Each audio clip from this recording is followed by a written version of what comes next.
Alors à cette session de ce matin, on a vu les sujets d'actualité très nombreux, mais on a aussi souhaité mettre l'accent sur deux gros sujets d'actualité, à la fois sur le plan de relance, et on a eu un très gros débat à ce sujet. Beaucoup de questions, beaucoup d'interrogations de la part des chambres d'agriculture sur la situation financière, sur l'état de consommation des enveloppes, des questions posées aussi à l'administration ou au conseil régional sur les suites qui vont être données. Et un autre gros sujet d'actualité que l'on a évoqué, c'est la PAC, la future PAC donc à partir de 2023, et un gros travail qui a été fait par la commission économie et prospective de la Chambre régionale d'agriculture pour nous apporter des éléments de réflexion, pour nous apporter des simulations et un outil aujourd'hui mis à disposition de l'ensemble des départements pour voir quel pourrait être l'impact des choix qui seraient faits justement dans cette PAC.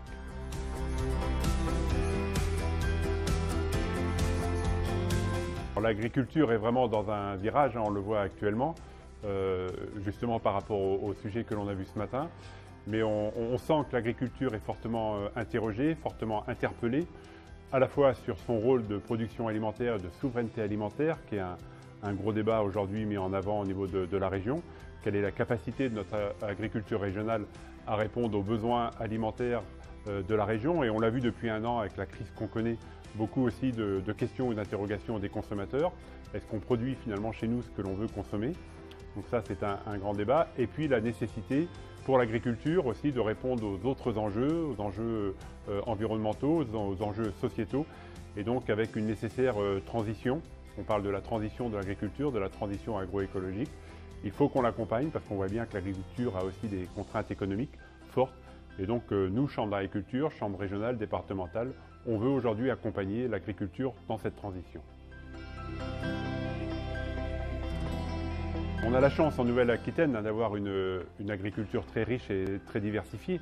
Et donc on retrouve l'ensemble des productions, l'ensemble des problématiques. On a quand même quelques spécificités assez fortes avec un volet viticole très fort, deux gros pôles viticoles, à la fois le Bordeaux et le Cognac. Donc ce qui nous amène à peut-être faire des choix ou définir des politiques agricoles parfois spécifiques. Et on a aussi tout un pôle élevage très fort, le Limousin, essentiellement élevage. Et dans les débats, dans les discussions, on voit que ça revient souvent, quelle peut être la suite de l'élevage, quel soutien apporter à l'élevage pour que cette forme d'agriculture perdure. Et puis on a la chance d'avoir une agriculture aussi très diversifiée dans les productions végétales ou productions animales, avec tout le sud-ouest, la question de l'élevage de volailles, du canard et la crise que vient de connaître toute la filière canard qui a aussi été abordée lors de cette session.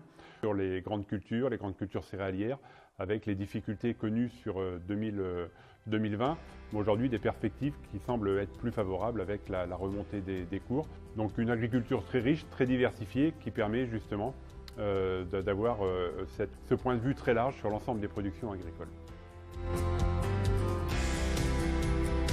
Alors depuis un an, avec cette crise effectivement due au virus, on a vu un bouleversement, on va dire, des modes de consommation des citoyens et des consommateurs.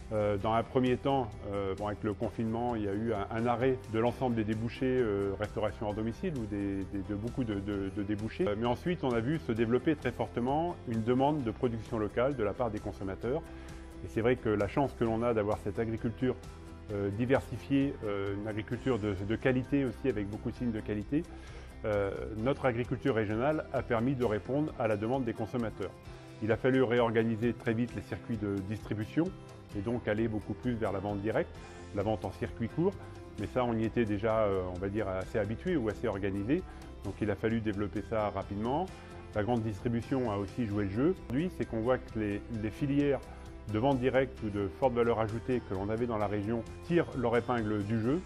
Il faut qu'on puisse continuer à développer ça et que même pour les autres filières à cycle plus long, on va dire, ou de grandes cultures par exemple, ou de viande bovine, on peut trouver un intérêt, suite à l'expérience depuis un an, à réorganiser un peu nos circuits de distribution, nos circuits de transformation. Ça répond vraiment à une forte demande et que les chambres d'agriculture, on est là pour répondre avec les collectivités au travers des projets alimentaires territoriaux, au travers du pacte alimentaire régional qu'on a signé avec la région. Justement, ça va nous permettre de répondre à cette demande qui s'amplifie aujourd'hui et qui est, je crois, plutôt une opportunité pour notre agriculture.